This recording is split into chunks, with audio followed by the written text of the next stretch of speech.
So, the officiant had just gotten to the good part.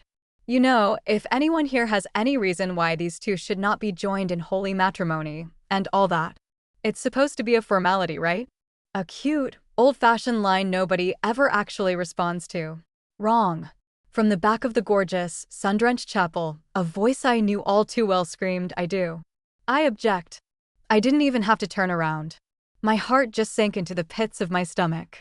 It was my sister, Jessica. And as a low murmur spread through our 200 guests, she started marching down the aisle. But she wasn't just marching. She was holding something.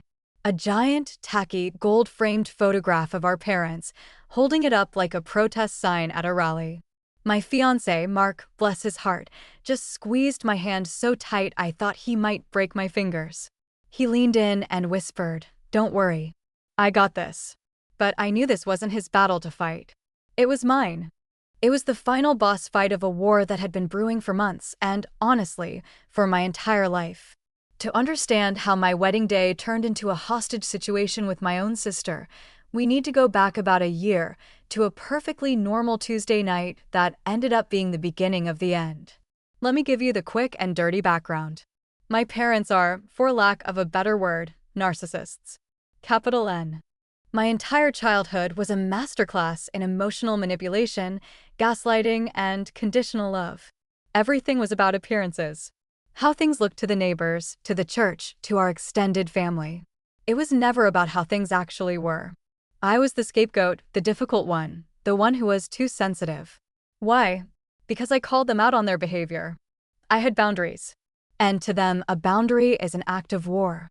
My sister, Jessica, she's 2 years younger than me, and she was the golden child. She learned early on to just play the game. She'd do anything for their approval, and in return, they showered her with praise, money, and a complete lack of accountability. She could do no wrong. If she failed a test, it was the teacher's fault. If she crashed her car, the other driver must have been a maniac. If she was cruel to me, well, I probably deserved it.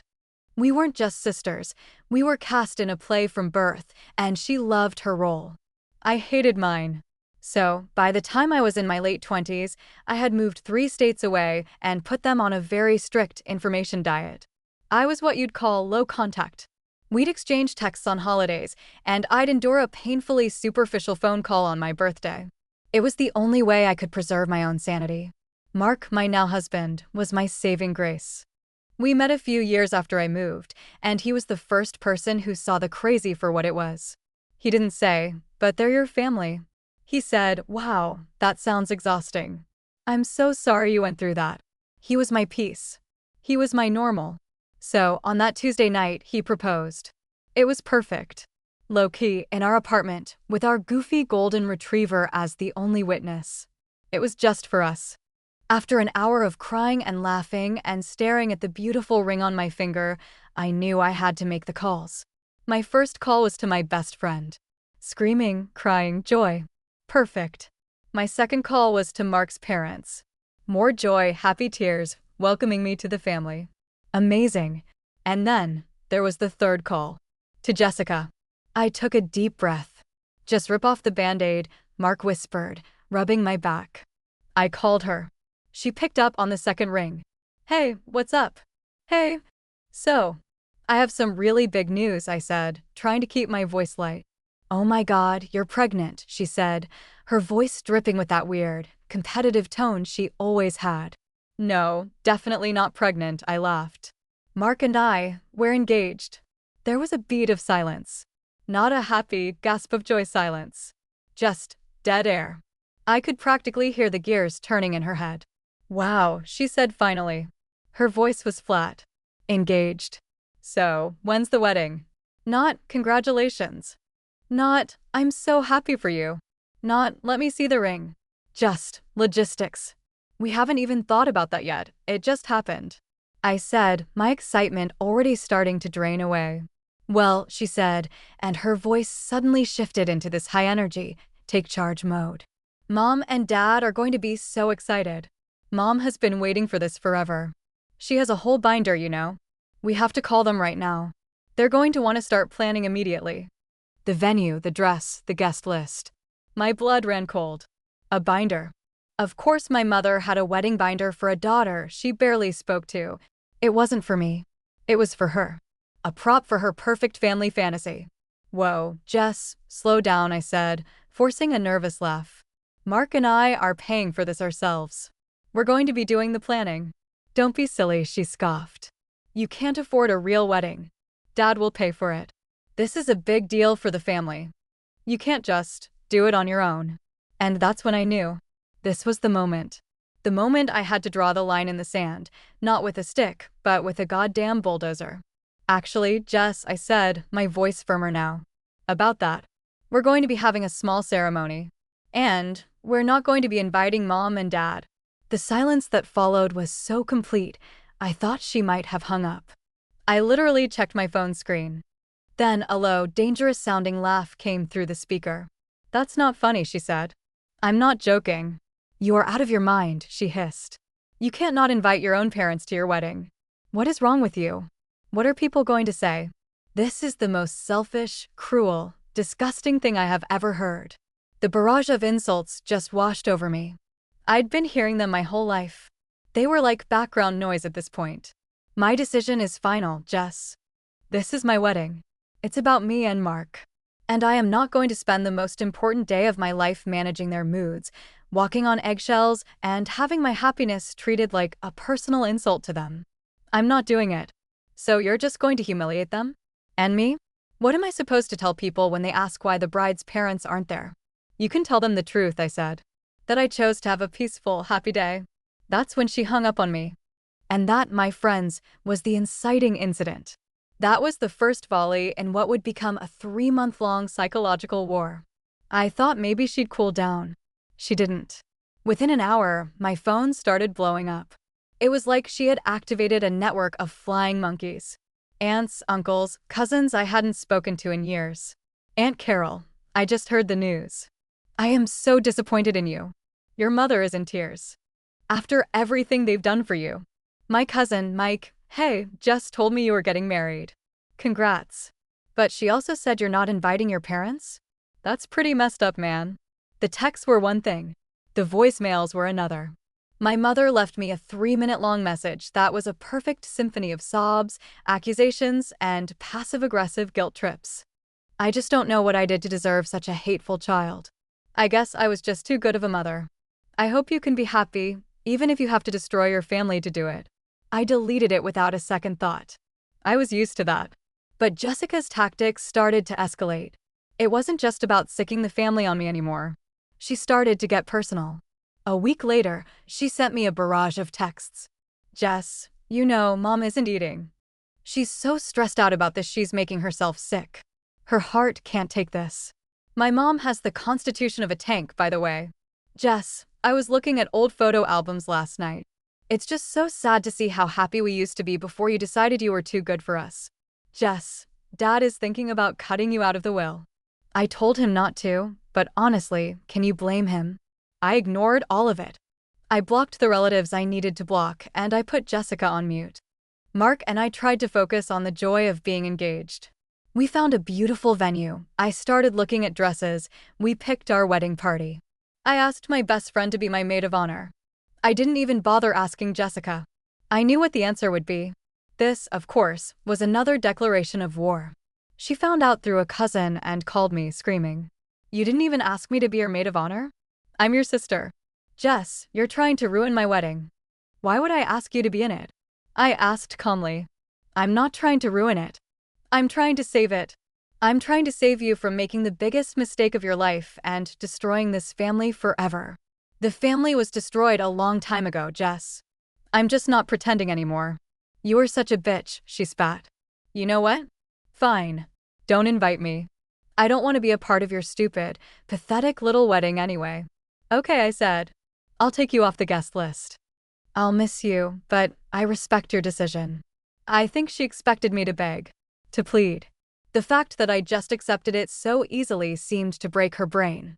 She went quiet for a second, and then her voice dropped to a low, venomous whisper. Oh, you'll take me off the guest list? No. I think I'll still come.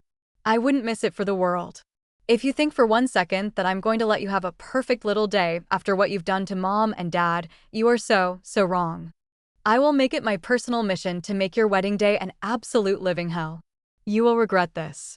And then she hung up. My hands were shaking. That wasn't just anger. That was a promise. And I knew my sister. When she was feeling vindictive, she kept her promises. This is where things went from a family drama to a strategic defense operation. Mark and I had a serious talk. He was furious.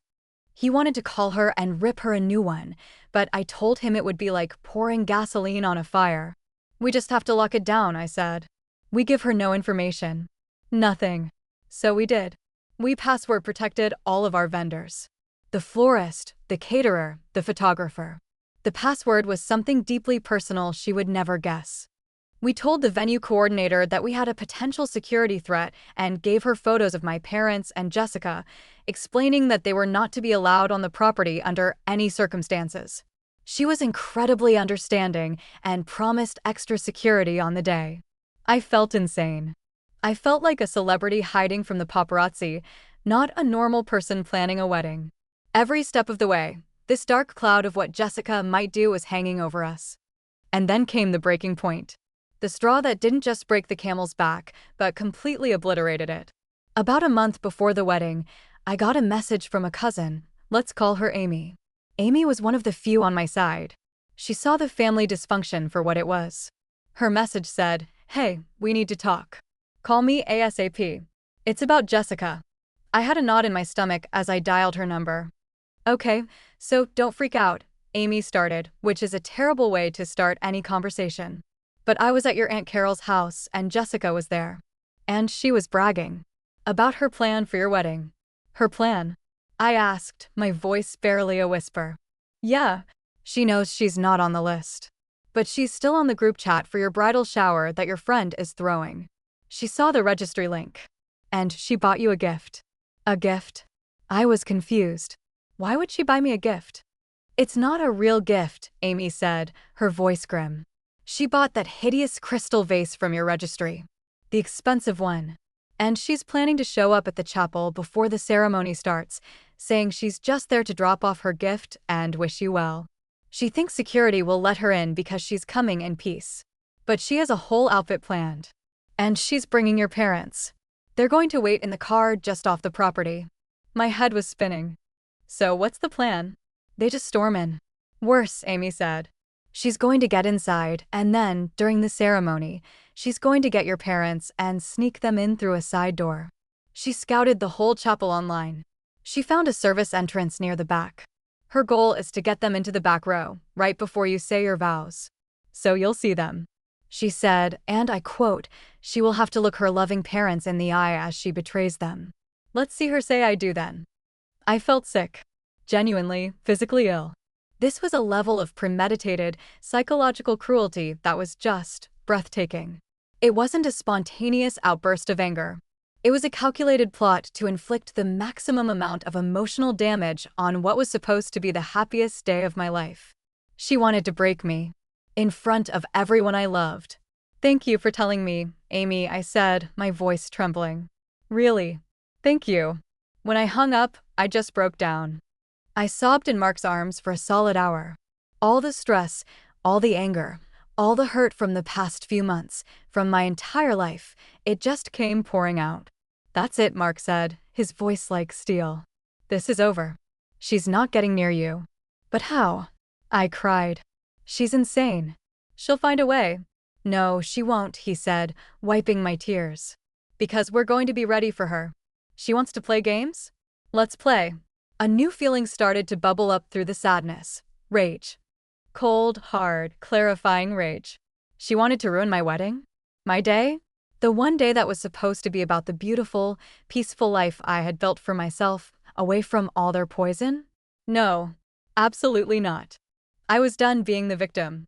I was done playing defense. It was time to go on offense. We came up with a plan. A risky plan. But at that point, I was done being scared. First, I had my maid of honor, Sarah, send an email to everyone who was invited to the wedding. The subject line was, "Important logistical update for the wedding." The email explained that due to a private family matter, there would be heightened security at the event. It asked everyone to please have their IDs ready to be checked against the official guest list at the door, and it specifically, in bold letters, said, "No one who is not on the guest list will be permitted onto the grounds for any reason. We appreciate your understanding as we ensure a safe and happy day for the couple." This was my shot across the bow to Jessica. I knew she'd hear about it. I wanted her to know that I knew she was planning something. Second, Mark's groomsman, a giant of a man named Dave who was a former bouncer, was put on Jessica duty. He and another big groomsman were tasked with watching the side entrances. We gave them very clear instructions. And third, the riskiest part of the plan. I called Jessica. She answered with a smug, well. To what do I owe the honor? "I know what you're planning, Jess," I said, my voice completely deadpan. Her smugness faltered. "I don't know what you're talking about. I know about the vase. I know you're planning to bring Mom and Dad. I know you scouted the side entrance. It's over. Don't bother showing up. You won't get within 100 feet of the chapel." She was silent for a moment. Then she laughed. "You think you're so smart. You don't know anything. You'll see. You'll get what you deserve." "You know what, Jess?" I said. "You're right. I will. I'll get a beautiful wedding, a wonderful husband, and a life free of all of you. And you'll get to be bitter and angry, just like them. Forever. I'm giving you one last chance. Stay away. For your own good." I hung up. I had laid the trap. Now I just had to wait and see if she was stupid enough to walk into it. The wedding day arrived. I was a bundle of nerves, but not the normal wedding day nerves. Every time I heard a door open, I flinched. But Sarah and my bridesmaids were amazing. They formed a protective bubble around me. We had music on, we drank champagne, and we focused on the good. As I was getting my makeup done, Sarah got a text. It was from Dave, the groomsman on watch. It was a picture. A picture of Jessica in the parking lot, wearing a black funeral-esque dress, arguing with the head of security. She was holding a giant, gaudily wrapped box. The vase. "She's here," Sarah said quietly. "Are Mom and Dad with her?" I asked. "He doesn't see them. But he says she keeps looking over at a car parked across the street." My heart hammered in my chest. Tell him to stick to the plan. Let her stew. They didn't let her in. For a solid 45 minutes, she argued, she pleaded, she even tried to cry. But the security team was professional. They just kept repeating, "I'm sorry, ma'am. Your name is not on the list." Finally, she gave up. Dave texted that she stormed back to her car and drove off. I actually allowed myself to feel a flicker of hope. Maybe that was it. Maybe she had given up. The ceremony started. I walked down the aisle on the arm of Mark's father, who had been more of a dad to me in the last 2 years than my own had been in 30. When I saw Mark waiting for me at the altar, with tears in his eyes, the whole world just melted away. For a few minutes, I forgot all about the drama. It was just us. It was perfect. Until it wasn't. We got to the speak now or forever hold your peace part. And that's when it happened. "I do. I object." My eyes snapped open. I didn't turn around, but I could see the shocked faces of our guests in the front row. And I could hear her. The sound of her heels clicking furiously on the stone floor as she marched towards us. I saw Mark's jaw clench. Dave and the other groomsmen started moving from the side, but they were too far away. She was going to get to the front. She was holding up that stupid, gold-framed photo of our parents from their own wedding day, 25 years ago. It was a bizarre, desperate, pathetic gesture. "You can't do this," she shrieked, her voice cracking with a mix of rage and tears. "You can't just erase them. You can't erase your family." The room was dead silent. Everyone was just staring, horrified. This was it. The moment she had been planning for months. The ultimate humiliation. But what she didn't know is that I had a plan of my own. I turned to our officiant, a kind, gentle man who looked like he was about to have a heart attack. "Could you hold this for one moment?" I asked, handing him my bouquet. Then I turned to my maid of honor, Sarah. She gave me a small, determined nod and reached into the small purse she was holding. She pulled out a small digital voice recorder and a tiny portable speaker. She pressed play. Jessica's voice, tinny but crystal clear, filled the silent chapel. If you think for 1 second that I'm going to let you have a perfect little day after what you've done to mom and dad, you are so wrong.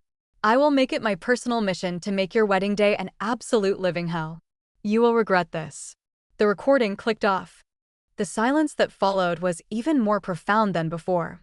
Jessica froze mid-stride. The color drained from her face. She looked like a deer in headlights. All the righteous fury was gone, replaced by pure, unadulterated shock. She had been so caught up in her own drama, she never once considered that I might be recording her. I picked up the microphone that the officiant used. My hands weren't even shaking anymore. I was perfectly calm. "Everyone," I said, my voice clear and steady, projecting through the chapel. "I'd like to apologize for this interruption. This is my sister, Jessica." I paused, letting everyone look at her. She just stood there, clutching the picture frame, her mouth hanging open. For the past 3 months, my fiancé and I have been subjected to a campaign of harassment, threats, and emotional abuse from her and my parents, simply because we chose to have a wedding day that was peaceful, happy, and free of the toxicity that has defined my life for far too long. We set boundaries. And this is how they react to boundaries. I looked directly at her now. "You promised you would make my wedding day a living hell. You promised. But you know what, Jess? You failed. All you've done is show everyone here exactly who you are. You've shown them the real reason why my parents are not here today. It's not because I'm cruel. It's because I'm finally choosing to be happy. It's because I'm choosing him." I turned and smiled at Mark, who was looking at me with an expression of such love and awe that it almost made me cry. "I am done," I said, my voice ringing with finality. "We are done." Security? The 2 large security guards, who had been waiting by the main doors, started walking purposefully down the aisle. Jessica just stared at me, her eyes wide with disbelief. It was like she couldn't process that her grand, dramatic gesture had been so thoroughly and publicly dismantled. She didn't scream, she didn't fight. As the guards reached her, she just crumpled. They each took an arm and quietly, without any further drama, escorted her out of the chapel. As they passed the back pew, she dropped the picture frame. It hit the stone floor with a loud, unsatisfying crack. No one moved. No one said a word. Then, from the back, someone started clapping. Just one person. Then another. And another. Within seconds, the entire chapel, all 200 of our friends and Mark's family, were on their feet, giving us a standing ovation. Tears were streaming down my face now, but they were tears of relief. Of release. It was over. I had faced the dragon, and I had won. I turned back to Mark. "So," I said, laughing through the tears. "Where were we?" The rest of the wedding was a blur of pure joy. The cloud was gone. The weight was lifted. It was the best day of my life. The aftermath was predictable. My phone was a nuclear wasteland of texts and missed calls from my parents and extended family. I didn't read a single one. I blocked every last one of them. My father, my mother, Jessica, my aunts, my uncles. All of them. I just wiped the slate clean. Some of them sent letters. My mother sent a 10-page, handwritten screed about what a monster I was. I threw it in the fireplace without reading past the first line. Mark and I went on our honeymoon and had the time of our lives. When we got back, we started our new life. A quiet life. A peaceful life. It's been 2 years now. I haven't spoken to my parents or my sister since that day. I hear things sometimes, through Amy. Apparently, Jessica is the family martyr now, the poor, tragic victim of her cruel sister. My parents tell everyone I've had some sort of mental breakdown. They've constructed an entire narrative that allows them to remain the victims. And you know what? I let them. They can have their story. I have my life. Cutting them off was the hardest and best thing I have ever done. It was like amputating a gangrenous limb. It hurt like hell, but it saved my life. My only regret is that I didn't do it sooner. So yeah, that's the story of how my wedding day featured an exorcism of sorts. It wasn't the day I dreamed of as a little girl, but it was something much more important. It was the day I officially became the hero of my own story.